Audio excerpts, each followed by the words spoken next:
Hey guys, it's Editor Gabby. So, after we finish talking about Little Shop of Horrors, we go into the Rocky Horror Picture Show. And for those of you who have not seen it, it is a very graphic movie just in and of itself.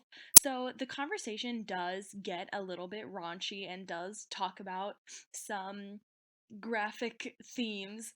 So, if you yourself don't like hearing about that, or if you're listening with young children, we highly recommend that you stop at that break that we take in between the two movies. So, let's get into this episode. This episode is in remembrance of Marin Mazzie.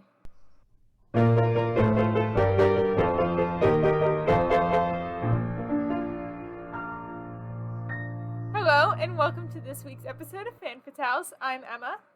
And I'm Gabby, and this week we're going to continue with week 2 of our Halloween Spooktacular.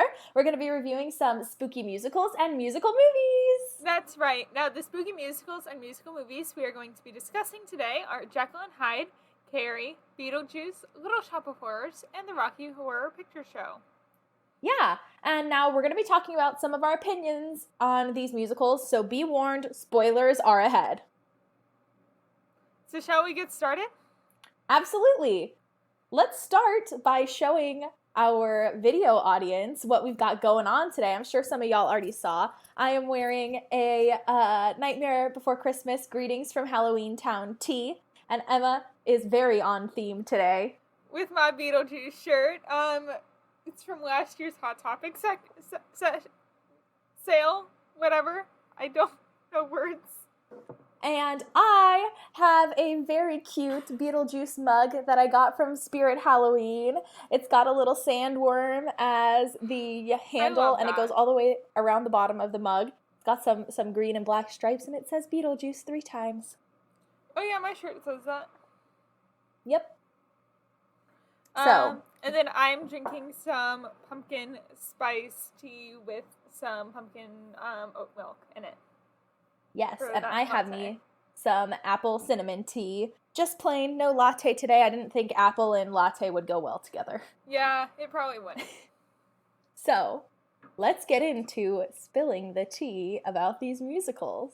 Yes. That segue was A1. Good job. Yes.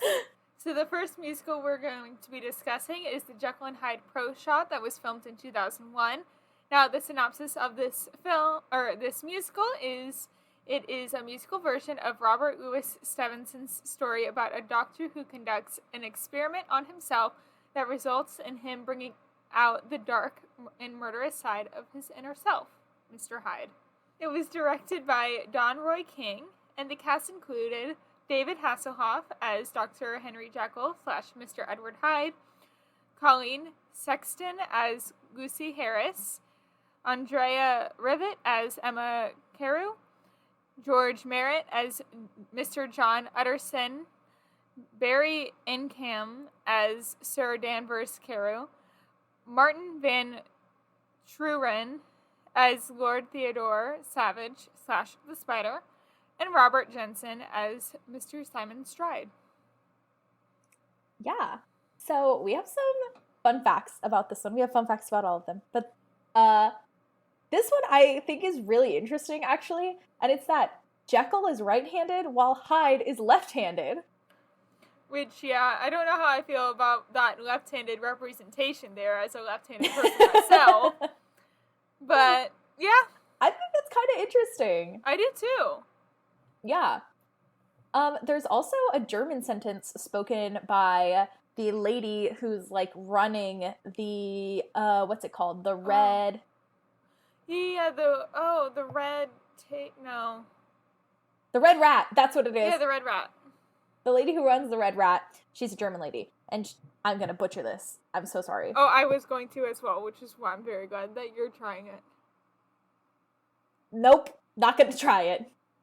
Not even going to try. It says, "Rise, I've had enough, bitch." It feels weird. Yeah. We don't really curse on this show. It feels really weird. I know, that's why I was like, don't say it. The only explicit episodes are our guest episodes. Anyway, So, and our last fun fact is that originally Rob Evan was slated to play the title roles, not David Hasselhoff. However, he left the show a week before the show was recorded and was replaced by Hasselhoff. A recording of a rehearsal with Evan was made and never released on DVD, but it can be found online. That's right. So, Gabby, who's your favorite character? Lucy, absolutely. Oh, yeah, Lucy. same. She's so cool. Oh, yeah. I love her, especially, like, what is that, she's talking about how she went to the park to listen to all the intellectuals, like, Oh, right yeah. when we're introduced to her. I thought that was very cool. Yeah. I love her. Yeah, And I think she's great. I also really love Emma, though. I think they're Yeah. both just such strong female roles. Oh, yeah, because, they like, are. Emma has a whole song where she's like, I'm gonna do what I want. I am like a strong ass woman. I am woman. I can do whatever I want. I'm marrying for love. I love him, father. Leave me alone. You know? Yeah. And it's great. Yeah. And then she has that whole scene with that other guy that she grew up with, and she was like, I'm not the, what is it? What did she say? Like, something along the lines of, I'm not the subservient young girl that you want. Like, I'm I not going to be love your her. servant. I was like, okay, yes. I love her so much. Me too. So, what's your favorite song? Okay. I have a few. I can't pick. I have so many that I love. Same. Number one is Dangerous Game. It has been stuck in my head nonstop for days. You see, Facade has been stuck in my head. Also, Murder, Murder. Also, yeah, also that one. Yeah, but hey, Dangerous Game is absolutely one of my favorites. I love that song. My favorite part is at the very end when they do the it's a crime and a shame and the devil's to blame. I love that. It gives me chills. It's so good. So yes, I love Dangerous Game. I've been belting it at the top of my lungs like all week.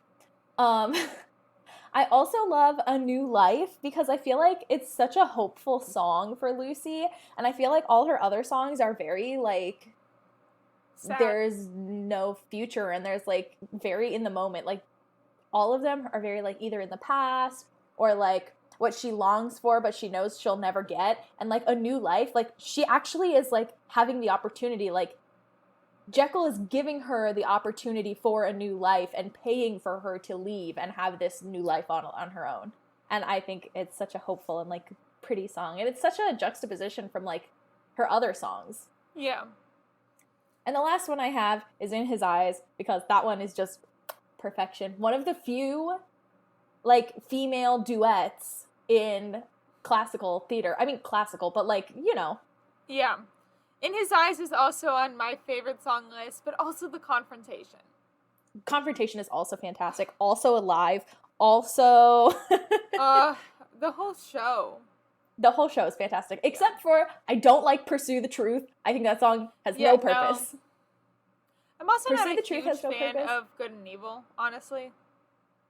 Of which one? Good and Evil? Good and Evil? Yeah. It's okay. But I mean like it gives understand why- Jekyll his I understand Go why ahead. it's needed plot-wise. yeah, But, like- exactly. Yeah. I mean, it's not the best song, Yeah. but I feel like it's a very good insight into like how Lucy thinks, and it's very good as a plot device. So, yeah. Whole show is just fantastic. Just watch it. It's on Broadway Oh, yeah. HD. It's like free trial for 7 days. Do it. Yeah. Do it. Yeah. Broadway HD. That's how we watched it. Yeah. Thanks, Em. No problem. So, what's your favorite moment in this show? Just all of the ensemble moments, but especially Facade, any of the Facade and Facade reprises, or Murder, Murder. Oh my gosh. Can we talk about the umbrella choreography Oh in my Murder gosh, Murder for a second? yes. I loved it so much. Also, I loved that Lucy was in the first Facade. I don't know if you noticed her, but she's in Oh, I the first didn't. one. She's like front and center. Like she comes out in the middle of I it. didn't even and notice. I saw her red dress and I was like, wow, she's wearing so much brighter than everyone else in the She's a main character. poor crowd. Yeah. I'll keep an eye out for her. And then, like, a few Yeah. scenes later is the red rat scene. And I'm like, Yeah. yeah, you're Lucy. There she is. There Yeah. she is. But yeah, I love it. I love Yeah. it. It was so good. Yeah, one of my notes, the choreography just in general, not just the umbrella choreography, just the No. choreography was fantastic. Yeah. I loved how they did Facade. Me So too. much. I thought fantastic. I thought this whole show was great. Same. Okay. So, I have a really tough time choosing because I loved this whole show. I thought it was great. So yeah, I wrote this whole thing. But essentially what it boils down to is my favorite like moment is when Jekyll is Hyde is transforming back into Jekyll and like John is watching him and you can like you hear him just like screaming in pain and he's like writhing on the floor and it is totally like terrifying to me. I was like watching that and I was like biting my nails. I was so terrified for him. Yeah. And it's like, oh my gosh, just like watching that transformation from Hyde back to Jekyll and like John's face, if you watch his face during that scene, I like backed it up and I watched it again. If you watch his face during that scene, like the acting is fantastic from both of them. Yeah. Like it is spectacular. It just blew me away. I was actually terrified for him. Yeah. So that's my favorite. So what's your least favorite? I just don't really like the opening. Like I like Facade. Can we talk about the weird slow motion? Well, Weird slow John is motion. talking about like the story of Jekyll and Hyde and Jekyll's with his father. There's like weird slow motion of like while John's talking of like David Hasselhoff helping his father. Oh yeah, that was really weird. And then they did the like weird split screen instead of just showing the entire stage when Emma sees Jekyll for the first time. I hated both those moments. They also did it during In His Eyes, but I feel like in His Eyes it In worked. His Eyes it worked. But like I think, that one could have just been like they showed the stage. Yeah, I agree. Yeah, I wanted to mention those two because I was like, what? I also thought it was so weird, like at the very beginning, like before Jekyll is about to say goodnight, Father. Like The you dramatic think it's gonna music? be I know! You think he's gonna have this like giant like revelation and it's gonna be like so dramatic, but it's just like good night, Father. And he just leaves and you're like, what the heck just happened?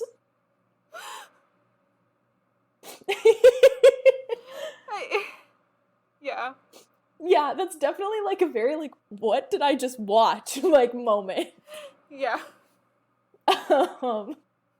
But yeah, that's really the only Also thing the that I don't bows. like. The bows were extremely weird. I know. I was like, okay, why does David Hasselhoff need 12 bows? Like the thing was they like did the group bow and then everyone left and they like walked back and then Lucy, Emma, and David Hasselhoff walked forward and did their bow and then the two ladies left and he walked backwards and then walked forward again and did his bow. I was like, what the heck? I know. Who staged the blocking for I their don't know. bows? I think they were trying to make it be like, it's spontaneous. They run back, run out, run back, run out. And then David Hasselhoff came back and he did like 3 bows. He like did one to the center, one to the side, one to the other side. And I was like, okay, we get it. You're good.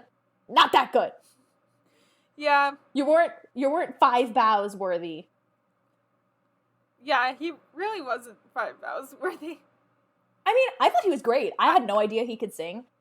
Oh, I knew that, like, so my parents got to see Jekyll and Hyde when it was on Broadway.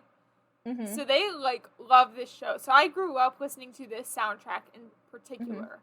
Like the David Hasselhoff one. So I knew he could sing. Yeah. It was just, like, his accent, I felt like kept on going in and out in scenes. Okay, Which I was kind of really noticed weird. something about that, and it was when he was Jekyll, he didn't really have an accent, but as Hyde, he did. Yeah. I don't know Which if that I think was my kind of issue. works. But also, like, in the first, like, couple scenes, it was, like, him going in and out of it. Like, Yeah, the governor scene was him, like, kept on getting it and losing it. yeah, and then he just dropped it off altogether, and I honestly preferred that Jekyll didn't have an accent while Hyde did, because I feel like that led Hyde to be able to blend in a little bit easier, because, like, okay, I know there's not, like, a ton of Americans in London, but it's not like, I know it's not like he's the only one, but, like, there's not a lot, you know? Yeah. So, like, And, like, at one point, I realized during the confrontation with the, like, the hospitals people. Yeah. So the governor's scene. Like, yeah, the governor scene. Like, one of the governors did mention, like, oh, this isn't the states, or, like, this isn't the continent. Like, that's what he said. Yeah. And I was like, oh, okay, so he is supposed to be from the yeah, US? but it still felt weird because he kept on, like, losing it in that scene. Like, he kept on trying to do it and then losing it. Yeah. I wonder if that line was written because he was having trouble doing it. With the scene? Yeah, probably. That scene. But yeah, I don't know. I think he did great, honestly. I think he did great, yeah. I'm not, like, I think he was fantastic in it. Yeah, no, I agree. I mean, okay, the confrontation, that takes such skill. Yeah. And, I've got to see Jekyll and Hyde live on stage before, and it's just such a hard song. The guy who played Jekyll and Hyde when I saw it, two of the other roles that he's played in the Central Florida area recently is Valjean and Javert in two different famous productions. I believe it. Like, it takes that kind of skill. Like, he was fantastic. When we did it in high school, we had two guys playing, one playing Jekyll and one playing Hyde. You see, Once Upon a Time did that, and I hated it. I kind of don't like it either. I think it kind of takes away from the effect. It does take away from the effect. But I did like who they got to play Dr. Jekyll. Okay. For Once Upon a Time, because it's the guy who voices Maul in Star Wars. Oh, that's cool. Yeah. So he was great. It was just, like, I hated how they, like, separated the two. Mm-hmm. It was also when Once Upon a Time got bad is when they tried to do Jekyll and Hyde. Got it. It was after the downfall. Yeah. So who's your So if you could play one character in this show, who would it be? Okay, I can't choose, but I would play either Lucy or Emma. I love them both. I do too. It's just Lucy, I feel like Lucy is higher up, especially watching this one, because I know in our Dream Roles episode I said Emma. Mm-hmm. When you said that you wanted to do Lucy. But watching her, she reminds me so much of one of my other dream roles, Nancy, from Oliver, that, like, I have to play both of them. Yeah, I would love to play both of them, honestly. Like, In His Eyes is fantastic. We have to sing that in a cabaret at some point. Oh, yeah. Also, okay, really quick, I loved Lucy's shoes when she came in. I know, right? Right? Okay, there's the scene where she goes to Jekyll's house because Hyde, like, scratched her or hit her, and, like, she has this giant, like, scratch on her shoulder, and he, like, helps clean her up and take care of her because he's a doctor. So she goes over there and he helps her out, but she has the most spectacular outfit on. Like, I love her shoes. And then my other comment was, that is, like, the biggest effing hat. That is the biggest effing feather I have ever seen. Yeah. She has this feather that, I kid you not, is probably, like, 3 feet big. Like, 3 feet long. It's While we're huge. talking about the costumes, I noticed, like, 1 or 2 people in the wedding scene wearing white or, like, a cream or like champagne. Cream? Yeah. And I got so mad. I was like, if I was the bride, I would be so mad at you. Yeah. For pretty much wearing white to my wedding. Oh, yeah. I'd be pissed. Which I have another note about that same thing for another movie. And then the other thing I wanted to say was about Emma. I thought she was like... She was so pretty. She was great. Yeah. And I feel like she's kind of an underrated role. I feel like everybody wants to play Lucy, but Emma's so fantastic. Like, Once Upon a Dream breaks my heart every single time. I kind of feel like Lucy and Emma are kind of Lucy and Emma are kind of the same situation as Cosette and Eponine. Yeah. It's like everyone wants to play Eponine. No one wants to play Cosette. Yeah. And I feel like Emma is such an interesting character, and people don't give her the credit that she deserves. Once Upon a Dream is gorgeous. Take Me As I Am is gorgeous. Like, it's so great. I love the women in this show. Yeah. They're both fantastic. Yeah, and In His Eyes, like, Emma has that, like, really beautiful high note at the end, and it's, oh gosh, just her harmonies in general are fantastic. I know, right? And it takes so much skill. Yeah. Really quick, while we're talking about the songs that were fantastic, can we talk about A Live Reprise? Yes. So A Live Reprise is the end of Act 1. And in this show, Hyde takes like a vial off the chemistry set and throws it on the ground, and it catches fire on the stage. How? I All don't of the know. fire in this show was like, how? I know, and it's amazing. He like Like chucks the this fireplace. vial on the stage. Did you see them like mending the actual fireplace? Yes. It's like, how? Did you see the actual Bunsen burners lit? Yes. Yeah, there's actual fire, and it's like what? Yeah. It's amazing. So he like throws this vial on the ground, like this whole like line, like this ring of fire essentially is around him, and it is like amazing. And then the song ends, and the fire just like whoop, and it like just goes out. Yeah. It doesn't just like fade away slowly. It like goes back in the way that it was lit. So like, you know, when you throw something down on like something that's already on fire and it like leaves a trail, it like lights the trail. Like the trail went backwards when he turned, and it like went out, and it was like, oh my gosh. Yeah. It's It just was like amazing. I've seen Singing in the Rain on stage, and I'm like, how did you make it rain on stage?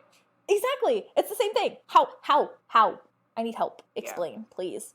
I mean, I'm a tech person, and even I don't know how to do that. Same. So, what would you give this musical out of a score out of 10? I was going to give it a 10 out of 10, but I think just for the beginning part, I have to knock it down to a 9.8. I'm at a 9.75. Yeah, very close. I mean, it's fantastic, and I think Hasselhoff did an amazing job with characterizing like each one and making them differently and changing his posture and his voice and his mannerisms between Jekyll and Hyde. Yeah. I think that was amazing. It's just the beginning part, and it's no fault of the actors, it's just the writing, I think, is a little slow at the beginning. Yeah, I think the first scene that I was like actually like invested was when Emma's introduced. Same. Well, I'm always interested with Facade because I love the choreography. I love some choreography too. For Facade. But I think the most interesting is plot-wise. Yeah. Plot-wise, after the governor's scene, I understand why the governor's scene is in there because you need it for his, like, motivation to continue the experiments on his own. Yeah. But, you know, I feel like that could have been done, like, at the party. Yeah, same. Like, maybe they could do it at the party, like... talking. Yeah, just being like please what kept you let me... so late? Yeah, please let me continue these experiments. And, like, they could be like, look, we're at your engagement party. We don't need to talk about this right now. We could talk about it another time, but you know we've already said no. Like, something like that, you know? Yeah. I think it could just be worked into the dialogue. Same. So, yeah, that's why I'm going to give it a 9.8. Alrighty. So, do you want to talk about this next one?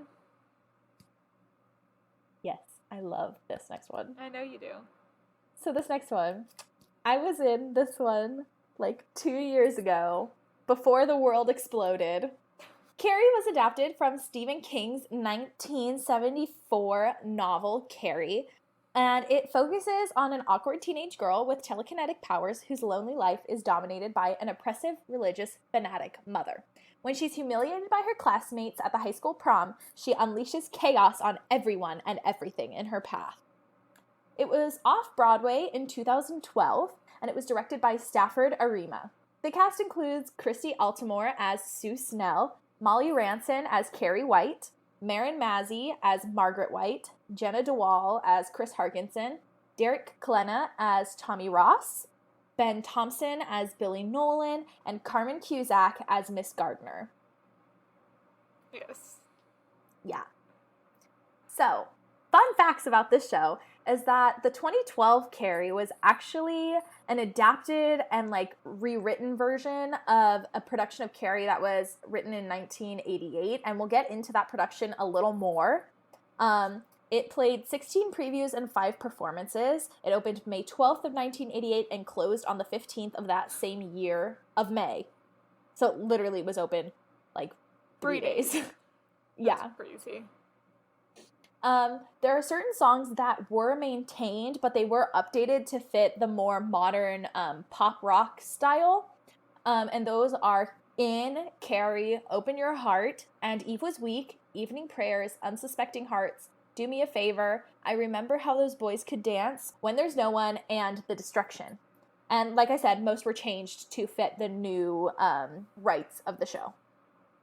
So the music from Carrie was actually used in the episode of Riverdale, and it was Chapter 31, A Night to Remember, which is the 18th episode of the second season. I watched that episode solely because it was a Carrie episode. I thought it was just okay. All of their musical episodes are just okay because they don't have singers, Yeah. so then it's very auto-tuned. Yeah. So, who's your favorite character? Hold on, I have to get back there. I don't know what I said. Here it is. Okay. So, my favorite character is Carrie. I love her so much.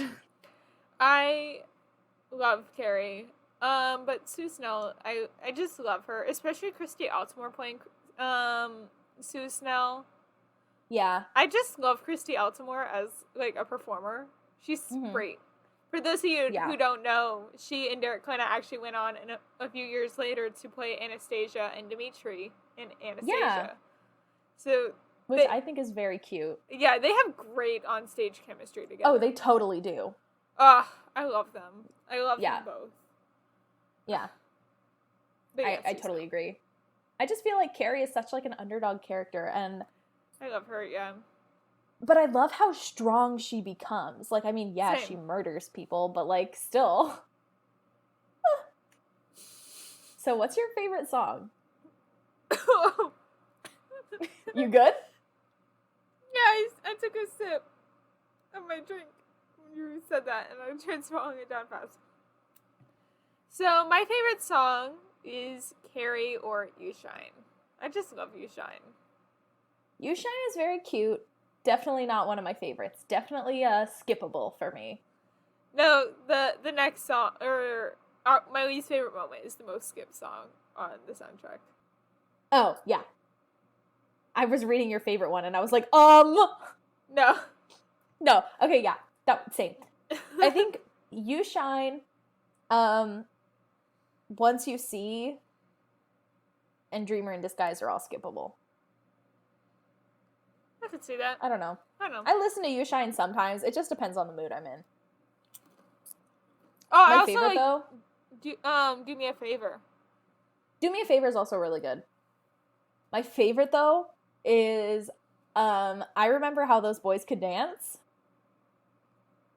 Because I think that song was, like, written for Marin Mazzie. It wasn't actually written for her, but, like, her voice was made for that song. She's fantastic. And I actually loved Marin in Ragtime. I thought she was fantastic in Ragtime, too. Her voice is fantastic. Yeah, she is. She's fantastic. And it's so sad. We lost her too young, but she's great. I agree. Yeah. I'm trying to think. Why can't I remember one of the songs that's literally in my audition book? But it's one of Carrie's songs. Hold on. Let me look up. Is it Why Not Me? Yeah. Wait. Yeah, it's Why Not Me. Why Not Me is also great. I just love also The Destruction. The Destruction's amazing, but that's my favorite moment. Same. Shall we get into that? Yeah. We'll get there. Okay. But yeah, The Destruction is fantastic. We could talk about it now. Let's just roll right into it. Favorite moment. The Destruction. The Destruction, / the blood drop. I also love Sue and Carrie's final scene together with Carrie reprise.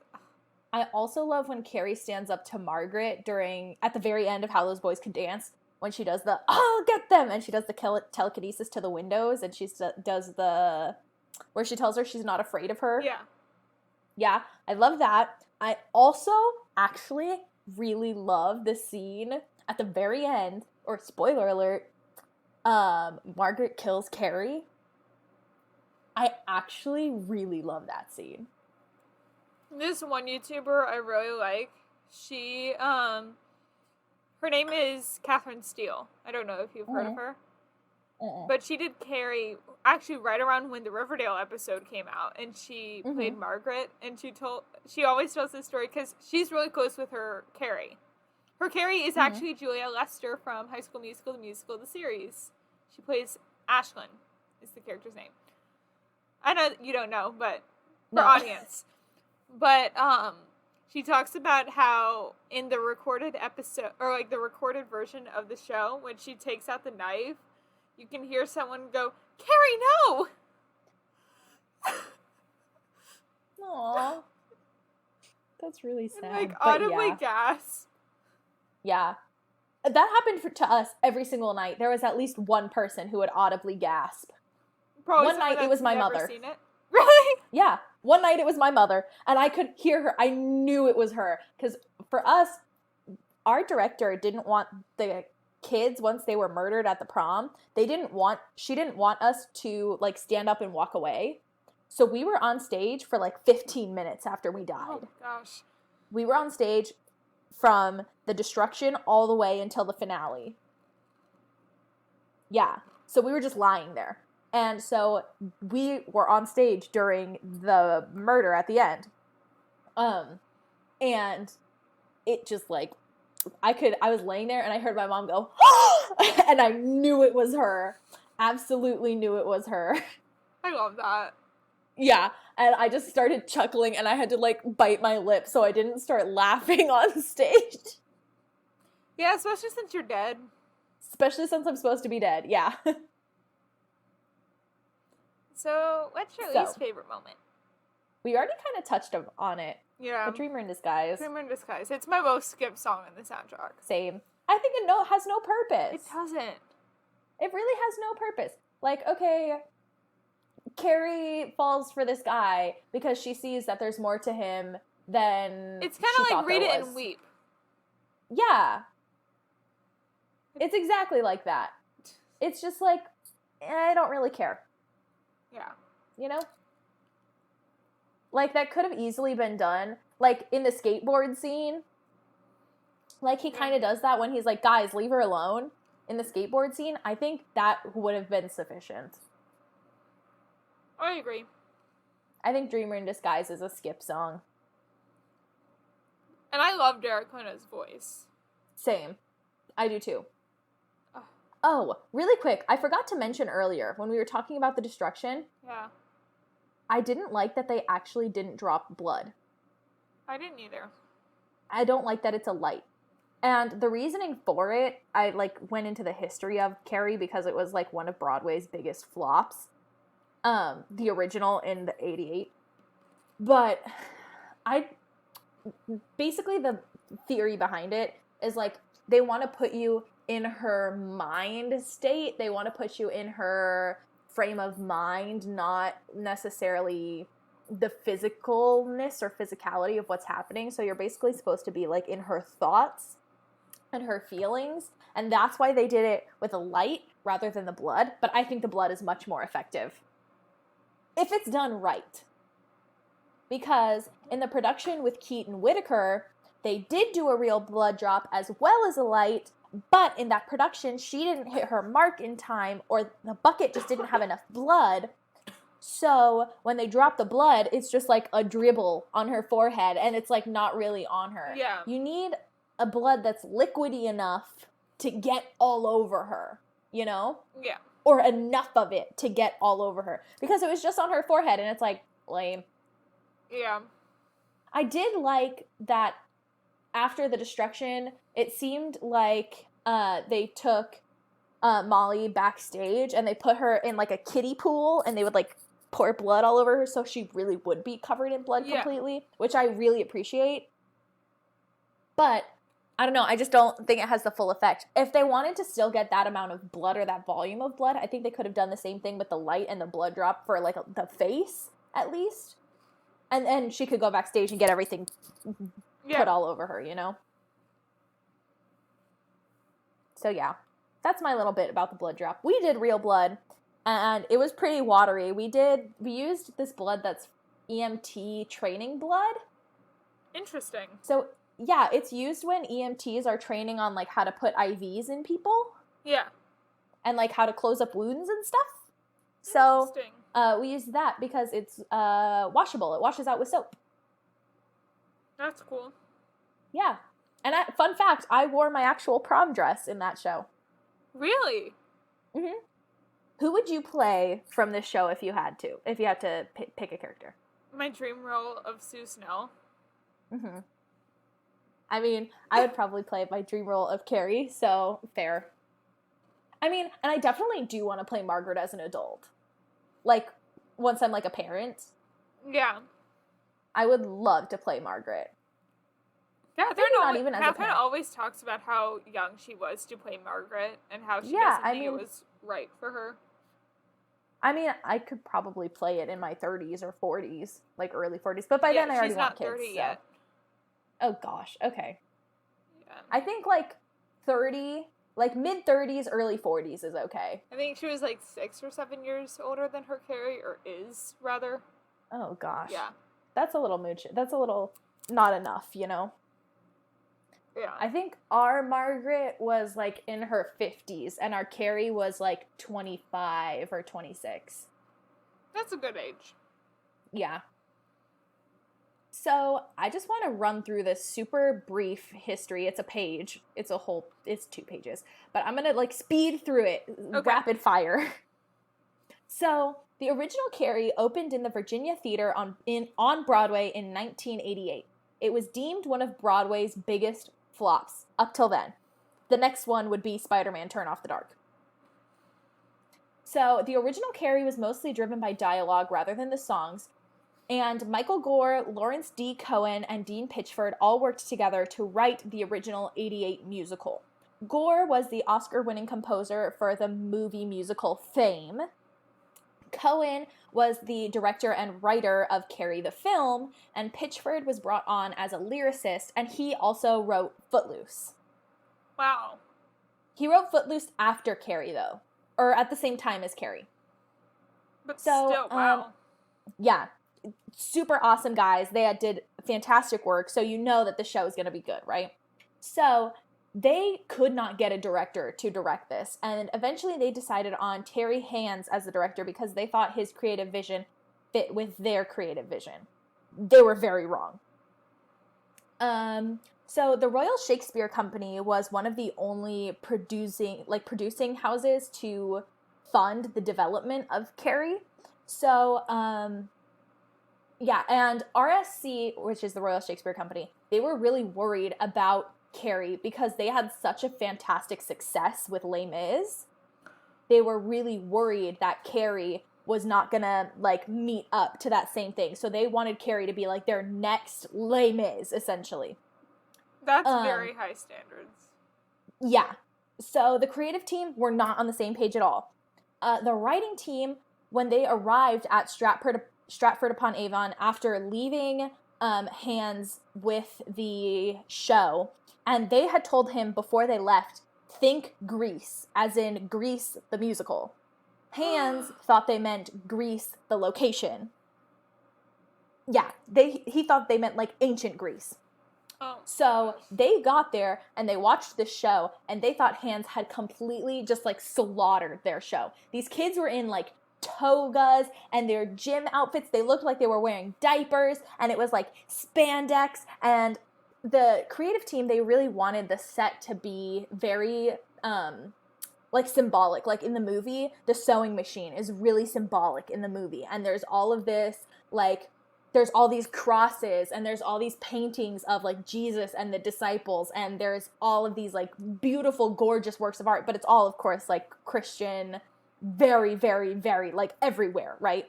And it's such an important part of the White House, not the White House as in the president, but the house that the whites live in. Yeah. So, Hands basically didn't include any of that. The set was just like white squares that moved and created different rooms and sets and stuff. And it was terrible. There was total turmoil, and the blood drop originally was Chris and Billy running on stage and just dumping a cup of blood on Carrie, essentially, because they couldn't figure out how to get the blood drop without her mic going out. I don't know how they figured that out in later years. I know some productions just don't have Carrie wearing a mic for the blood drop. We didn't. Okay. And I know other productions will, like, they'll have, like, the tiara on top of it, or, like, they'll have multiple microphones or something like that. You know, there's multiple ways to get around it. So anyway, opening night at Stratford was a disaster. The audience was, like, laughing at the production, and it was terrible.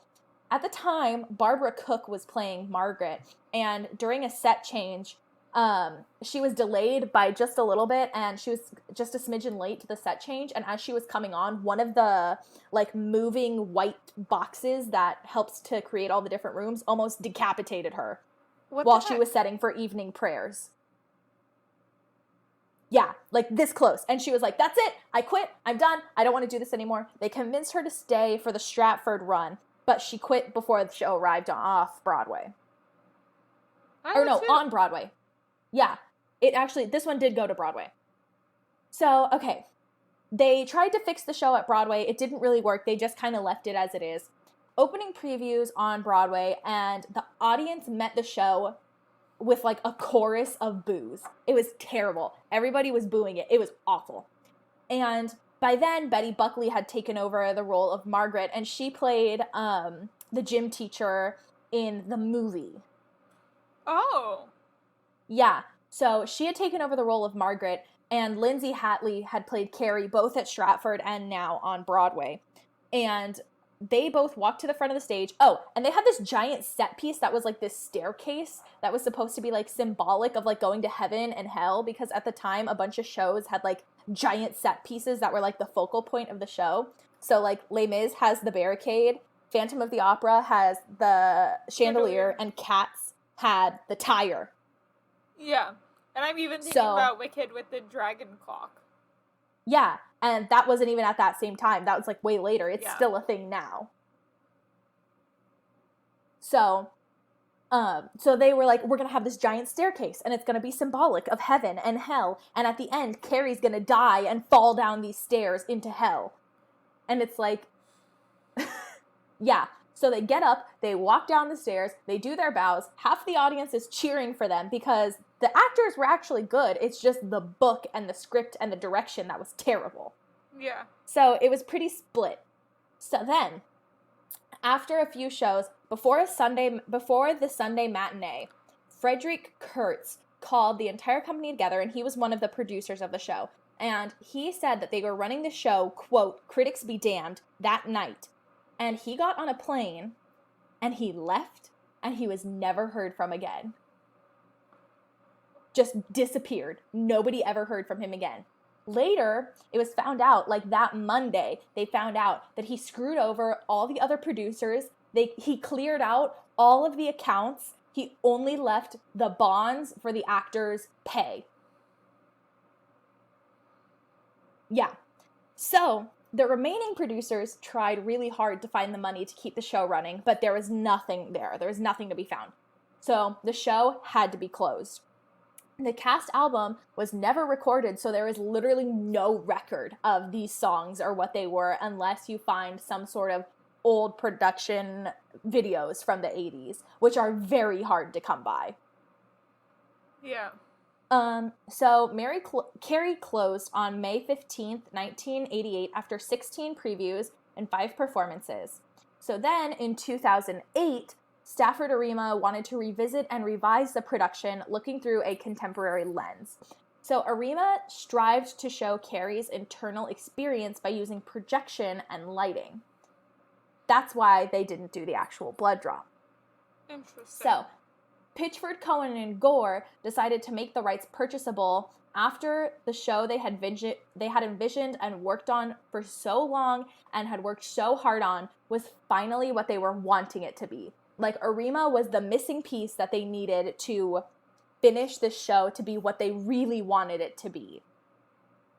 So I think that Carrie's success and lack thereof in the past was proof that when the creative team isn't on the same page, the project is completely doomed. Yeah. because the RSC was fighting to make Carrie their next big mega musical, while Pitchford, Cohen, and Gore really just wanted to tell the dramatic story of struggle and bring it back to King's original novel about the struggle that Carrie had in her life. So yeah, that's my whole abridged little spiel. There's a really great YouTube video for it, actually. I will link it in the comments, or in the comments of this video and in the description of this episode, and you guys can check it out. It's a really interesting video. It's about an hour and 4 minutes-ish. It's really interesting. Okay. Yeah, I can't remember who did it, but I will post it and you guys can take a look. So, what would you give this musical an overall score out of 10? I said a 9.5. I think I'm going to bump it up to a 9.75 out of 10. Mm-hmm. It's almost perfect. There's just a few things that I would personally change, like Dreamers in Disguise and a few other things. Yeah, same. I so badly want to give it a 10 out of 10, just because after everything I've learned about it, I'm like, wow, it's really what they wanted it to be. But Dreamer in Disguise, man, I just can't get past it. I can get past Once You See. I can get past You Shine. It's just Dreamer in Disguise I can't get past. Yeah. Yeah. You want to talk about this next one? Yeah, this next one is Beetlejuice. Yeah. Beetlejuice. Yeah. Because... Oh, this is gonna be so good. So Beetlejuice tells the story of Lydia Dietz, a strange and unusual teenager obsessed with the whole being dead thing. Luckily for Lydia, her new house is haunted by a recently deceased couple and a demon with a thing for stripes. When Lydia calls on Beetlejuice to scare away anyone with a pulse, he comes up with a perfect plan involving exorcism, arranged marriage, and the biggest sandworms Broadway has ever seen. And this synopsis comes straight from the Beetlejuice Broadway website. Yeah, it's good. That one's good. Yeah, I liked it a lot when I was trying to find a good one. So, yeah. The Beetlejuice was on Broadway from April 25th to 2019 until March 11th of 2020, which was Broadway's last performance before the world shut down. Mm-hmm. But the official closing date was June 6th, right? Yeah, it was June 6th. Mm-hmm. With Presley at the Winter Ryan. Garden. Yeah, at the Winter Garden. Yeah. With Presley Ryan taking on the role of Lydia. Yeah. But aren't they resuming shows? We'll get into that. We'll get there. Yeah. She's like, I planned for this, don't worry. Do you not read my fun fact? Look at the first fun fact. Oh, never mind. I'll just shut up. Go ahead. So, it was directed by Alex Timbers, and the original Broadway cast includes Sophia Ann Caruso as Lydia Dietz, Alex Brightman. About her. Yeah, same. Alex Brightman as Beetlejuice, Rob McClure as Adam Maitland, Carrie Butler as Barbara Maitland, and Delia/Miss Argentina as Leslie Kritzer. Leslie Kritzer as Delia/Miss Argentina. Sorry, my notes are wrong. That was backwards. Yeah. So, as Gabby was starting to get into, Beetlejuice was originally playing at the Winter Garden Theater, but they were forced to vacate on June 6, 2020, and that was because of the Music Man revival. Mm-hmm. Because Boo. But I looked into the history. So when Music Man came to go to the Winter Garden and be like, hey, can we have your spot? Beetlejuice was flopping on Broadway. It didn't start turning a profit until TikTok. Until Presley Ryan and Alex Brightman. Yeah, starting to do all those videos together. Interesting. Because then it got like more and more people interested in it. Yeah. But we'll get into my thoughts about it because we'll get into it. Yeah. I'm not impressed. So, on March 12th of 2020, Beetlejuice was forced to close early due to the COVID-19 pandemic, But on September 13th of 2021, it was announced that Beetlejuice is back from the dead again on their Instagram, and it will be reopening at a new home, Broadway's Marriott Marquis Theater, beginning April 8th, 2022. I'm pretty sure tickets went on sale today. I think they did. Yeah. Today being Friday, October the 1st. Yes. Which is also one of my favorite days of the year because it's the beginning Spooky of month. October, which is Spooky the beginning of the month of Halloween. And then the other fun fact for this show is the musical of Beetlejuice takes the character of Lydia and makes her the lead role rather than a supporting role like the movie. So, who's your favorite character? Barbara Maitland. Same. I love her. I want to play her She's- someday. I think she is one of the better female characters. I think her and Delia are like. I love pretty Delia so much. Me too. I love Delia. I just really like Leslie Kreitzer. I think she's great. Oh yeah, and I love how. Have you seen the video of them doing the Delia to Miss Argentina quick change? Yes, it's insane. Because they paint her body. I know. Well, they paint her like Her face and like neck and chest. Her arms are like green sleeves that are attached to the dress. I mean, but that's how Elphaba is. Yeah. The green sleeves, so her arms and her legs are tights that are attached to the dress. Well, the sleeves are attached to the dress. The tights are actually tights. Yeah. But like, yeah, and then they have to take it off for like the next scene. They literally have home to take off that makeup pretty much. Yeah, which is 3 minutes. Give or take. But yeah. Yeah. Yeah, that's a fantastic quick change. If you haven't seen it, watch it. Google I've gotten It's to on see Google. Ron McClure perform live before. Yeah? In the musical Something Rotten, he was in the touring cast. Oh, nice. He played the main brother, and Adam Pascal played Shakespeare. In that Oh, that's touring really cool. cast. That's awesome. I love Adam Pascal. I do too. I've gotten to meet him. Oh wait, we both have. We've talked about this. We have. multiple He's times. really nice, yeah. So, favorite song? Barbara 2.0. I just love how it shows the like parental force that the Maitlands are, and explores like the discovery of who they are going to be, and like finally them being like, no, we need to help her. Like Lydia needs us. That's the reason she sees us. Yeah, and I just really like the beginning when she's like talking about their stuff, and he's like, you don't like our stuff, Barbara? This is our stuff. I love Ron McClure so much. I know, he does a fantastic job. I think that was so funny. Bless you, Ron McClure. I hope you have a great run in Miss Doubtfire. Yes. Because he's, Mrs. Doubtfire. Yeah, he'll be great. I think it's going to be fantastic. It's gonna be great. I also really love No Reason. No Reason is great. It has one of my favorite lines in the whole show, and it's when...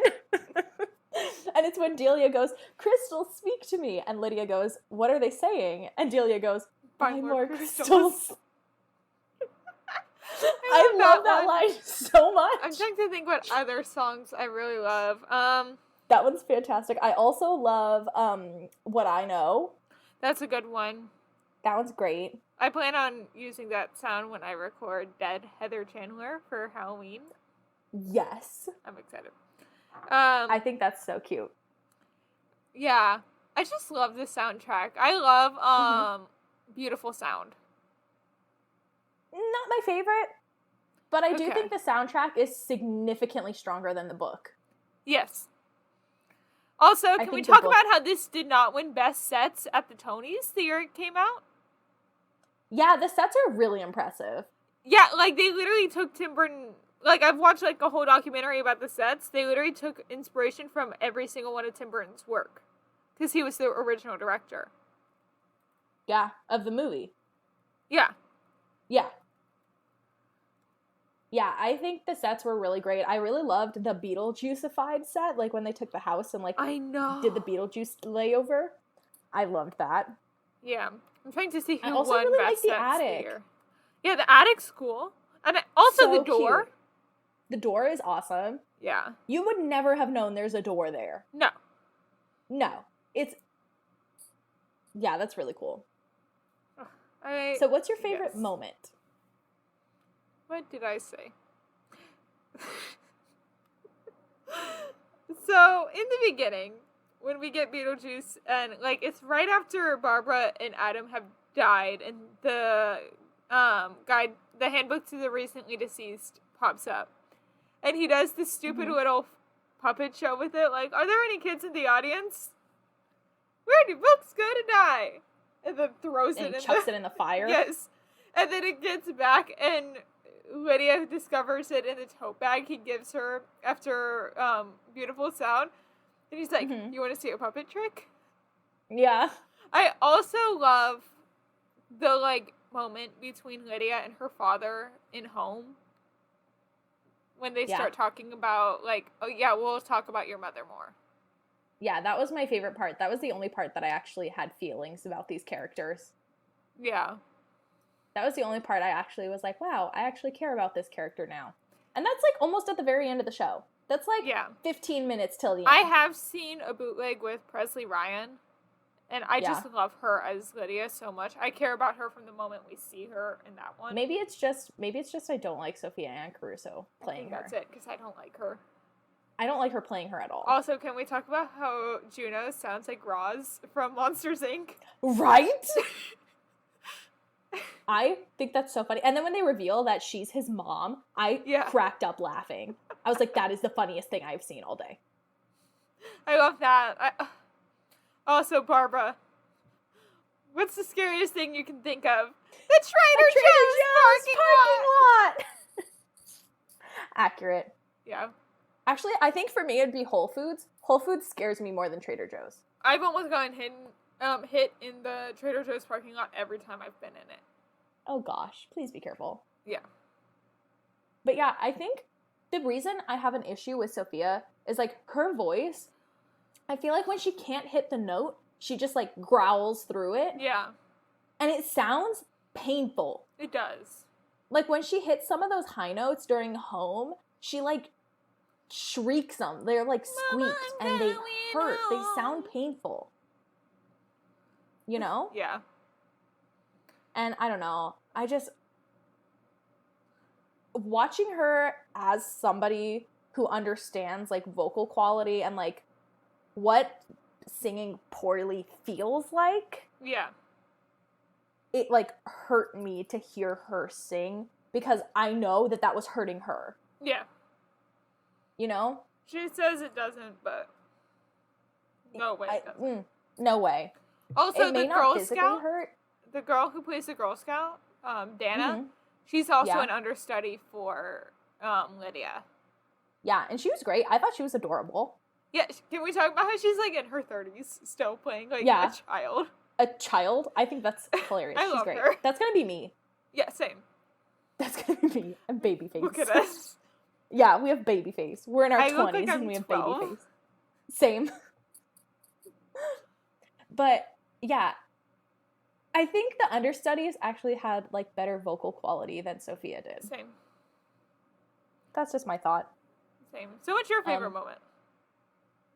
The same as yours. I just really like the only part I really care about the characters is when they're in the abyss and they have that cute moment. Yeah. I actually cried. I was like, oh, wow, I actually care. Yeah. I was like, oh, wow, that's cool.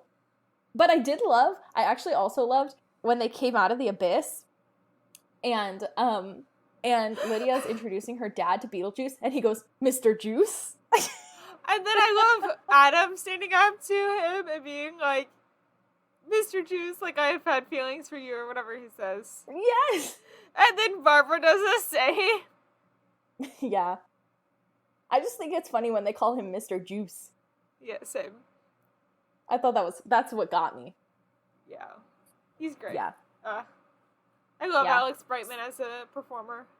Oh, he's fantastic. I love him. Yeah. So, who would you want to play? We didn't do least favorite moment. Oh, sorry. Least favorite moment. What was the other one that I just thought of that, like, just has escaped my mind again? Well, first of all, it escaped your mind. You didn't tell me. I know. Well, one of them is when I feel bad for Lydia when she discovers Delia and her father, like, have been together in secret and are getting married when she first tries to get the Maitlands to leave, or to her family to leave for the Maitlands. I don't feel that bad for her. You don't? No. I really don't care about her character at all. Maybe it's because I've seen other versions that, like... Maybe. I just found it so hard to care about Lydia. I thought she was like a whiny little brat. Yeah. I thought she was just annoying. And I was like, oh my gosh, they're adults. They can make decisions. Like, you may not like her, but like, I mean, that sucks it was that also you don't like her. very soon after her mom's death. Yeah. I mean, that's true. I don't know how long it's been. I think it's supposed to be, like, within the year. Okay. So, yeah, I kind of get that then. But, like, still, I don't know. I just... Because she talks about how it hasn't... Delia talks about how it hasn't been that long. Yeah. And, I mean, yeah, it's, like, all so sudden. And, like, I get it. Her mom just passed away. And, like, that does suck. And like, it really sucks that her dad didn't take her into consideration. Yeah. I mean, she's not even really her life coach. She's just, like, a friend. Yeah. Or tries to be, at least. And you can tell Lydia, like, hates Delia. Yeah. So, like, I mean, that kind of sucks that her dad didn't take her into consideration at all in that decision. However, I think it kind of ends up fine for everybody. Yeah, true. And I don't know. I just, like I already said, I find it really hard to care about Lydia as a character. Yeah. So, yeah. Again, I think it's Sophia and Caruso's acting rather probably. Because if I showed you Presley Ryan, you'd actually feel for her. Probably. But that's also a 16-year-old playing the role rather than... Of a 16-year-old rather than, like, a 24-year-old. Yeah. Yeah. Like, yeah. So I don't really have a least favorite moment. I don't really like a lot of the show. Okay. I think the second act especially was very tough for me. Yeah. The second act just doesn't, like, know where to start. Yeah, I think the first act actually progresses pretty well, and, like, it has pretty good character and, like, story development. Yeah. And I feel like the second act is just very flat. I can agree. Also, I just thought of it. The game show. The game show I thought was okay. I thought it was actually kind of funny. I thought it was funny. I don't know. I don't think it has a purpose, though. Yeah, like, that can be cut. Yeah.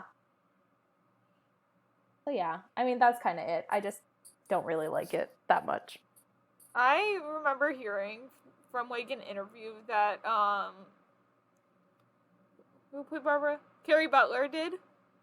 Mm-hmm. Talking about one day they were trying to do the, levitating thing with her. Mm-hmm. And the contraption broke, and she was just stuck there while they tried to fix it. Like, they had to close the curtain. Oh my gosh! Yeah. So, if you could play one character, who would it be? I think we have an idea of who it would be. But who would you play? Barbara. Yeah, me too. Yeah. I would play her or Delia / Miss Argentina. I honestly just want to sing What I Know Now. Because that song is awesome. Yeah. So shall we get into our last two real quick? We didn't rate it. Oh, wait. Yeah, we didn't. An 8.5 out of 10. I know you rated it low, but it's fine. I rated it really low. And it's only because of the book. I think the score is fantastic. I love the score. Yeah. The score is great. But the book is not that good. So I gave it a 6.5 out of 10. Yeah, it wasn't going to win anything with book. Yeah. Definitely not. So, the next one we're talking about is everybody's favorite little, then giant plant from outer space. Little Shop of Horrors. Specifically the director's version of the movie. Yes. Because there's a difference. Yes. We'll get into what the difference is in a little bit. So, the synopsis. Seymour Krelborn is a nerdy orphan working at Mushnick's, a flower shop in urban Skid Row. He harbors a crush on fellow coworker Audrey and is berated by Mr. Mushnick daily.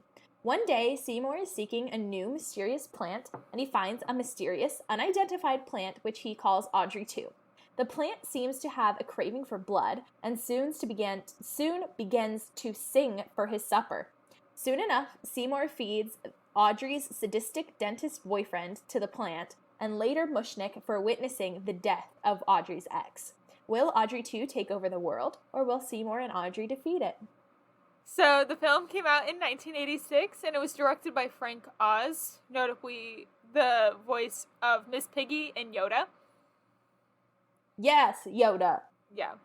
And the cast includes Levi Stubbs as the voice of Audrey 2, Rick Moranis as Seymour Krelborn, Ellen Greene, who was the original Audrey on stage as Audrey, reprising her role for the movie. She was? Yeah. Ugh! Yikes! Vincent Gardenia as Mushnick. That's funny that his last name is Gardenia. That is funny. His last name is a plant, and he plays Steve a Martin florist. as Orrin, aka the dentist. And then Tashina Arnold as Crystal, Michelle Weeks as Ronette, and Tisha Campbell as Chiffon. Yeah. Really quick, can we get into the outfits that they put the girls in? Yeah. They were Amazing. amazing. That was my A1. first note. 10 out of 10. Same. So the musical and the movie of Little Shop was based on a movie of the same name from 1960. Mm-hmm. And during production, director Oz shot a 23-minute ending based on the off-Broadway musical's ending, which is the director's cut. However, after audiences at the preview screenings did not react positively to it, the ending had to be rewritten and reshot for the theatrical release with a much happier ending. And that ending is Seymour running in to the shop when Audrey is being chomped at by Audrey 2, Mm-hmm. and him pulling her out and electrocuting Audrey 2, killing it. And then Oh my gosh. them moving away to somewhere that's green. And then it pans down and it shows a baby Audrey 2 in their yard. And it's just evil little Audrey 2 laughing. I don't like that as much. I don't either, which is why I was we have to do the director's cut if we're doing the movie. I feel like this one is more morbid and really sad, and at the end I was like, wow, Yeah. that was awful. But awful in a good way, not awful in as in the movie was awful. Awful as in Yeah. that's a terrible thing to happen. Yeah. And the last We'll get there, fun we'll get fact is in order to get the movement of the plant smoothly in the scenes with the larger Audrey 2, the film was shot in slow motion with 12 frames per second rather than the usual 24 frames per second, and then sped up, which means that Rick Moranis had to act and lip sync slowly, and it was sped up later in post. Which is skill. Yeah, because it was 1980 we said, or something Yeah. like that? Mhm. 1986. CGI wasn't good, so I'm kind of glad that they did No. a puppet. Yeah. Especially And with Frank it's Oz good. directing it. Yeah. Yoda and you can Muppets. tell- yeah. You can tell that you can't even tell that the film was sped up even. No. No, you would have no idea. Yeah. It was great. So, So, who's your who's your favorite character? Seymour. Seymour. He's just, I love Rick Moranis. He's the dad Yeah. from Honey, I Shrunk the Kids. Yeah. Can we just talk about how sad he looks when Audrey says that he's the only fella I got about the dentist? Right? I was I am heartbroken for you, sir. I know. Also, really quick, okay, I loved Audrey's shoes in the first, when we first introduced her. But, okay, that black eye Was and that so wig bad. are terrible. Yeah. That black eye, it looks like they just took black makeup and, smudged it under her eye. Yeah. I was like, okay, come on, y'all can do better than that. Also, can we talk about the Star Wars opening crawl at the beginning of this film? Right? What was that? Do you see my first note? It's literally just, what in the Star Wars opening crawl is this? Yeah. Yeah. And then also, okay, Mushnik says, I don't think that I think he's maybe such a nice, Maybe he's not such a nice guy. yeah. And I'm like, maybe he's not beating such her. a nice guy. Yeah, he's beating her up. What do you mean maybe he's not such a nice guy? Also, can we talk about how Mushnik looks so done at Seymour when he says that the plant is Audrey too? He's like, son. He's like, oh my god. Also, I realized when Mushnik says, Seymour, you're like a son to me, like when he's about to go turn him into the police before he gets killed, that Mushnik and son was cut from the movie. Aww. Did you not realize that until just now? Not really. I don't really listen to the soundtrack that often. Mushnik and Son is just alright, but it's the only song that Mushnik sings in. Oh. Maybe they were like, he can't really sing. Let's just cut it. Yeah. What's your favorite song? I really like Somewhere That's Green and Suddenly Seymour. I don't like Ellen Green. Okay. I did not think she sang those well at all. And she was the original. I was like, when you said that, I was like, excuse me? I like the girl who is on the soundtrack much better. The new Broadway cast one. Oh, yeah. Oh, I forget her name, but yeah, I know what you're talking about. I really like her. It doesn't have her name, but her. Yeah, she's great. I like her a lot better. I also really like Dadu. Yeah, that one's good.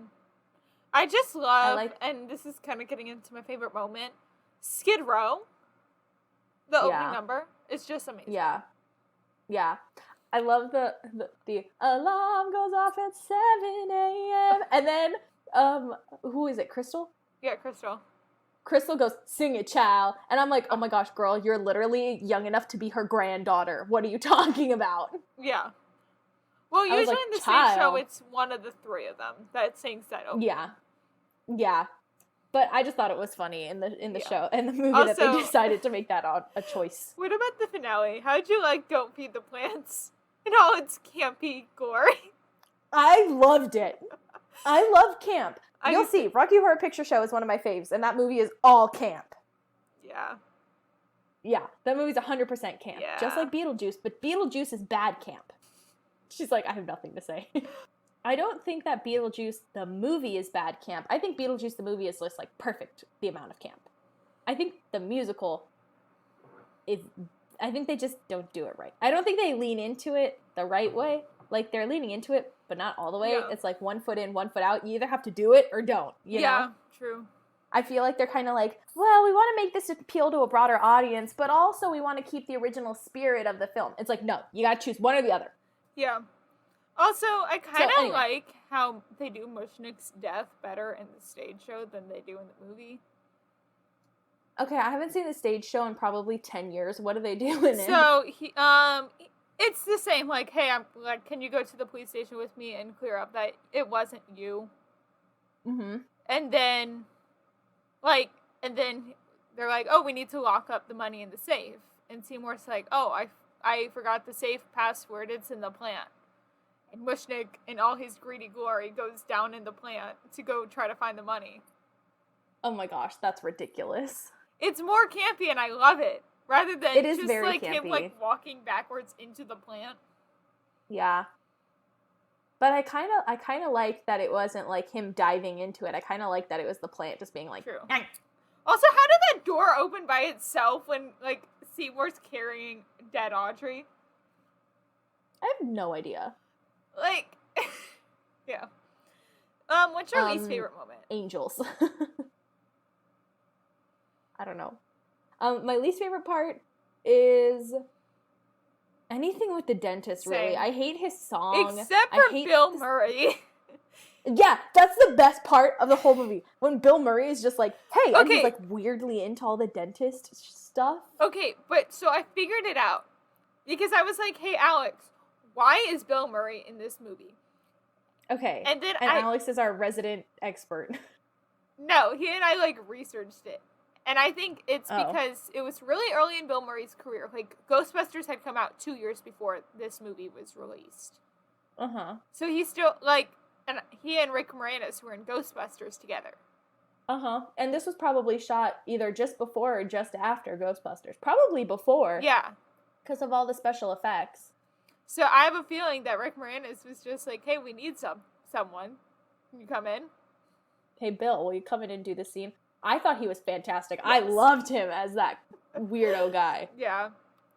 I was like watching it and I was like, oh my gosh, that's Bill Murray. Yeah. And if you could play any character from this show, who would it be? Audrey, but I also think it'd be really fun to have like a woman play Audrey too. Yes. Because Audrey 2 is also always played by like a baritone man. But I think Audrey 2 would be really fun if it were played by a woman. And like if it sounded like Audrey. Ooh. I've seen a production with a female Audrey too, and it was great. I think it'd be really good. Yeah. Mine is Audrey. Or even just any woman playing Audrey. I think it'd be great. Yeah, mine is Audrey, and it always will be Audrey. Ugh, I love her. Yeah. I love Somewhere That's Green. I love Suddenly Seymour. I just don't like her. Yeah. I thought, oh gosh, I just did not like her at all. Yeah. And yes. Also, really quick, when at the very end, when Crystal, Chiffon, and Ronette come out for Don't Feed the Plants, and they're wearing those hot pink sparkly dresses, yes. I was like, I need those dresses now. So, what would you give this? What would you give Little Shop out of 10? I give it a 7 out of 10, minus a point, just because I don't like the Audrey. 8 out of 10.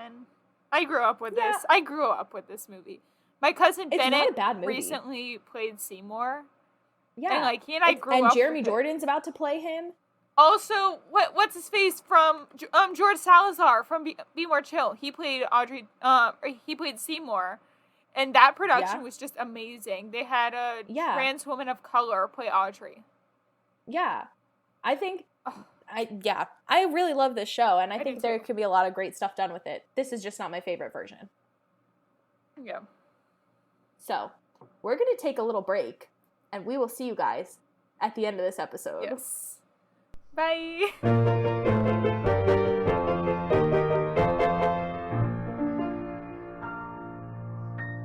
Okay, and we are back from that little break. Yes. And Emma, what did you get up to during your little break time? So one of my friends from my youth group on campus, she is hosting a ghost tour for the month of October around campus. That's and it was very pretty fun. Cool. It was really fun. I really liked it. That sounds like a blast. It was. And she was very happy that I was wearing my Beetlejuice shirt. I'm sure. Yes. She was dressed up all Victorian, kind of steampunk. Very nice. Yeah. What about you, Gabby? Let's see. I got myself some Cheez-Its. I'm eating them out of a mug because I'm starving, because it's 7 o'clock and I haven't eaten dinner yet. Because I spent most of my break painting, because for Halloween I paint these little jars to be like witchy jars. So I painted those. I made myself another tea. This one is cinnamon plum tea. I have a Dr. Pepper. Very nice. And I walked and fed my dog. I still have tea left over from earlier, so you might see me drinking out of that mug still. Sounds good. Yeah. So, let's pick up where we left off, which was right before one of our last ones. Actually, I think it is our last one. It is our last one. So, kind of a late break this week. We're going to probably start taking breaks from now on in the middle of episodes, just that way we have time to do the things we need to do. Yeah. So, look out for that. So the last one that we're going to be talking about is the Rocky Horror Picture Show. Yes. And the Rocky Horror Picture Show centers on a young engaged couple whose car breaks down in the rain near a castle where they seek a telephone to call for help. The castle, or country home, is occupied by strangers in elaborate costumes, celebrating an annual convention. They discover the head of the house is Dr. Frankenfurter, an apparently mad scientist who actually is an alien transvestite who creates a living muscle man named Rocky in his laboratory. The couple are seduced separately by the mad scientist and eventually released by the servants who take control. I feel like that's a very accurate description of this movie. Yeah, I think so. That's, like, really on the nose, except for the fact that, like, it gets freaking weird. It does. It was my first time watching it, for those of you who do not know. Which is a bummer to me, because I really wanted to take Emma to see it. I wanted Emma to go out and see it and have all of the spectacle of going. So maybe next time we do it, we'll have to see it together, and I will take her. And if they ask her if she's a Rocky Horror virgin, I'm just gonna say yes. Because you've never had the full experience. You have to go. You have to go up on stage and get spanked by people. I'm not kidding. It's true. It happens. I know. So, it came out in 1975, and it was directed by Jim Sharman. The cast has Tim Curry as Dr. Frankenfurter, Susan Sarandon as Janet Weiss, Barry Botswick as Brad Majors, Richard O'Brien as Riff Raff, Patricia Quinn as Magenta, Nell Campbell as Columbia, Jonathan Adsum as Dr. Everett Scott, Peter Hinwood as Rocky, and Meatloaf as Eddie. Yeah. That one wasn't in our notes. I just knew that one off the top of my head.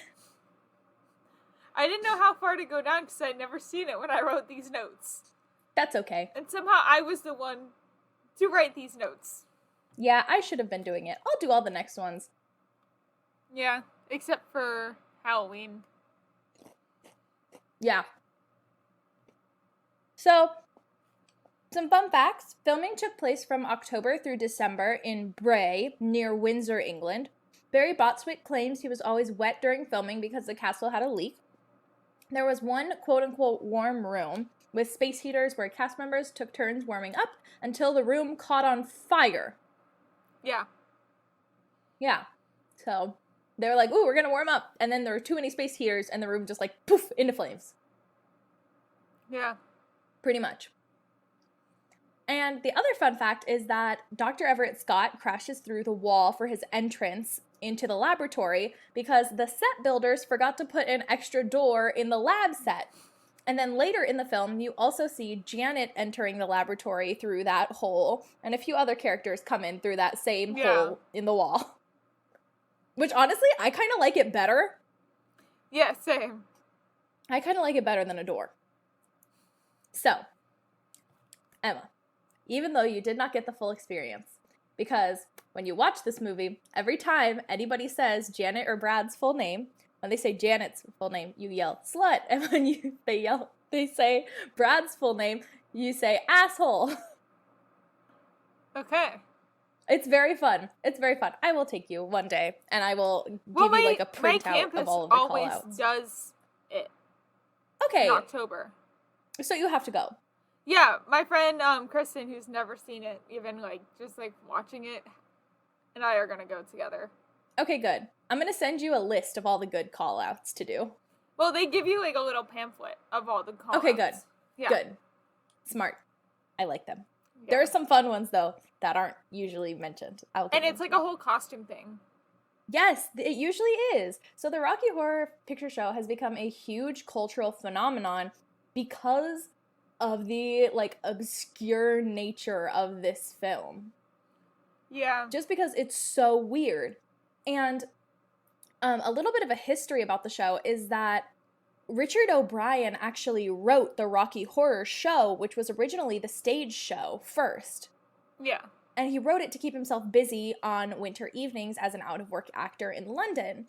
And ever since he was a little kid, he had a passion for science fiction and B horror movies. So, you can see the influence of science fiction and B horror movies in this film. Yes. And he wanted to combine the elements of unintentional humor of B horror movies, some really weird dialogue, and he wanted to combine elements of the unintentional humor of B horror movies just because they're so bad they're funny, and the pretentious dialogue of Sherlock horror, Steve Reeves films, and 50s rock and roll into the Rocky Horror Show. So a major theme running throughout the musical is transvestitism. I think that's how you say it. Which, according to O'Brien, was not originally meant to be as prominent as it ended up being, and he conceived and wrote the whole play set against the backdrop of the glam era that had manifested itself through the British pop culture in the early 70s, which allowed his vision to come to being. Interesting. So, thank you, Wikipedia. That is a giant... That looks like a Twix bar, but I know it's not a Twix bar. What is that? Oh my gosh, it's a giant Kit Kat. Okay, why did I have a feeling it was a giant Kit Kat? How did I know? Of course I know. Okay. Let's get on with this. So I have to know, who was your favorite character? Janet. Janet's pretty good. Columbia has always been my favorite for a long, long, long time. I love Columbia's outfits. Yes, Columbia's outfits are fire. But honestly, all three of the girls are my favorites. I love the girls. They're the best. Yeah. Okay. Favorite song? It has to be Time Warp, right? Like, is there any other option? I mean, Time Warp is like the classic. It's the one that everybody knows from the show. That's like the song from the show. It is in like Halloween playlists. Yeah, it's the song. But I also really like Rose Tints My World. Yeah, I like that. I like that one a lot. I like Damn It, Janet in the beginning. Damn It, Janet's okay. There's a lot of call-outs to the beginning of that one. There's a lot of screaming in that song. Yeah. But yeah. Damn It, Janet's pretty good. Not my favorite. Rose Tints My World is pretty close. I don't know. I like them all. They're all pretty good. Yeah. The only one I don't really like is Sword of Damocles. That's the one song where I'm like, yeah, okay. Yeah. And I'm like, okay, let's get on with it. Okay. So what is your favorite moment? Besides the, like, bit with the Janet, Dr. Scott, Brad that reminded me of, right. like, Shrek. Yes. Shrek 2. Actually, Shrek was inspired by this. Really? Mm-hmm. I think so. My mom is calling me. We're doing great. Hey, what's up? Sorry, guys. My mom needed help clearing the apps out of the Apple TV. She didn't know how to clear the apps off the Apple TV, so I had to tell her. Sorry. Okay. So, yes, I love the moment where they're doing the Janet? Dr. Scott! Brad! Janet? Dr. Scott! Brad! Rocky! And you know what scene I'm talking about, right? It's the dad, Fiona, mom, Fiona, dad, donkey. I know exactly what you're talking about. I think that's one of my notes. Oh, also, from the beginning of the film, this is the other one, with the wedding guest wearing white. There were so many wedding guests wearing white at that wedding. Yeah. Just like Jekyll and Hyde. Cream. Or like cream. Again, I would be pissed if I was the bride. Oh, me too. Like. Me too.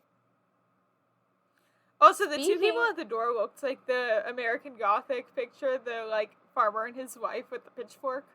That was kind of the point. I know, but, like, I was like, what is it with them? And then I was like, yeah. Well, they're later on in the movie, you see the American Gothic picture in the castle. Also, Richard O'Brien is the guy. Interesting. You just figure this stuff out by watching it a bunch of times. Also, Brad looked so pouty, like he also didn't cheat on Janet. Right? Like, when, like, she pops up with Rocky. Yeah. Yeah. He's like, oh, Janet! And it's like, okay, hold on a second. Yeah. You just cheated on her too. And she just cheated on you. She just did it again. But, like... Yeah. Can you blame her when you're in a, like, weird, terrifying, mind-warping, numbing sex dungeon? No! So, like, you know, I don't blame her for doing it. I mean, he did it too. Yeah. Frankenfurter kind of tricked them both into doing it. Yeah? I mean, it's not their fault. No. Literally, one of my notes is, I hate Frankenfurter. I mean, that's kind of the point. You're supposed to, like, either you love him or you hate him. I know. Yeah. What was your least favorite moment? The Sword of Damocles scene in Song. Yeah. Yeah. Also, they were eating Eddie. Yeah. They ate Eddie. And then they revealed that he was the table. Yeah. Yeah. Which I think is disgusting. That's like the worst part of the show. Yeah. It's like the most horrifying part of the whole movie. Also, what what was the pool scene? What was that? What? The pool. The pool. Oh, gosh. For coming home? Yeah. No. Before that. Before Frankenfurter. Oh, yeah. Well, yeah. He sings it in Coming Home. He's in it in Coming Home. Okay. With, like, the weird pool orgy. Yeah. That was one of my comments was, what the heck is with this weird pool orgy? I never noticed that one before. I, like, turned away, and then it was going on. I was like, oh. Yeah. You're like, whoa. Okay. Yep. Oh, also, I thought of a great drinking game for this film. Oh. Drink anytime somebody breaks the fourth wall. Oh my god! That's literally one of my notes is... How many times are they gonna break the fourth wall? Like 100. It's a million. That's the whole point. It's an interactive, immersive experience. Yeah. That's why it is what it is today. Also, I love one of my notes being, what in the Hunger Games level crap with the... What is it with this Hunger Games level crap with them watching Janet in her bedroom? Because they're tracking them in the games with cameras. Oh. Yeah. I mean, I think it's just like Frankenfurter's kind of perverse. Yeah. Also, Brad and Janet are Adam and Barbara. Absolutely. And Frankenfurter is Beetlejuice. Yeah, but worse. Yeah. And more horny. Yeah. So, okay, really quick, while we're speaking about the, like, awkward pool orgy thing, sorry, I had noticed, I was like, those costumes must have been awful to swim in. That, and also, all the men had to, like, train to walk in those heels. In those heels, right? Like, I cannot walk in those heels. I probably could. I'd probably break an ankle, yeah, but I same. could. Also, how did that lever go down? Magic. I don't know. Gravity? It's supposed to be bad. It's like so bad it's good, you know? I was like, no.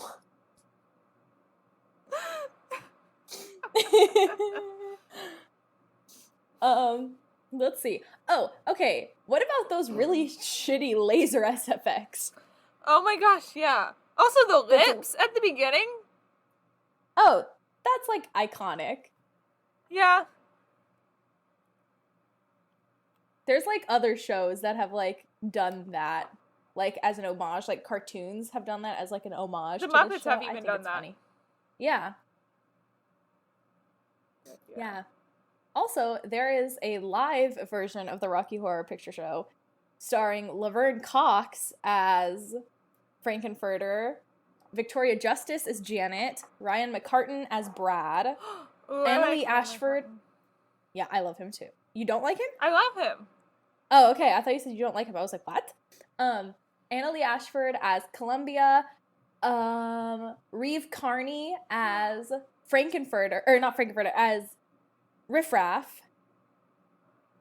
Let's see. Adam Levine as Eddie. No, not Adam Levine. Adam Lambert as Eddie. Okay. That's all I can remember off the top of my head. Oh, and Tim Curry came back to be in the live, and he played the criminologist. Ooh. Yeah.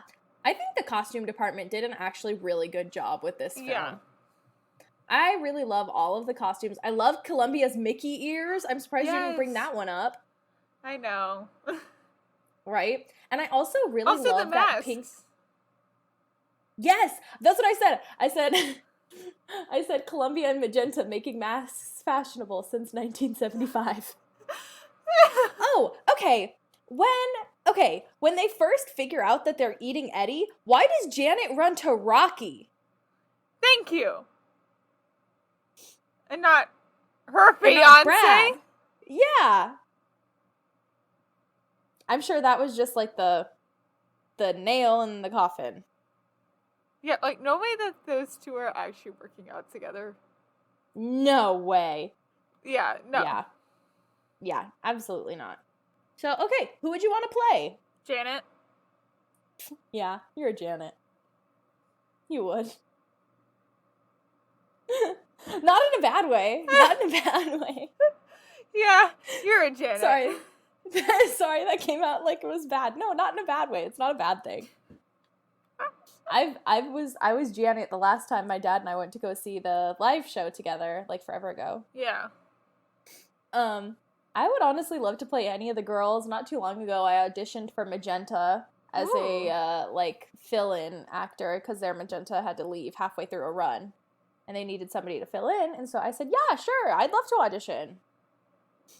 So I did. I didn't get it, clearly. But I would love to play any of them. I would also love to play Columbia. I think I would kill as Columbia. I think so too. I think I'd be very good at that. Because I feel like Columbia has this very, like, childish spirit. Yeah. And I feel like I have that all the time. I agree. What would you give this movie musical overall out of 10? What did I say? I said a 7 out of 10. Checks out. Yeah. I said 8 out of 10. I give it a 9 out of 10 had we gone to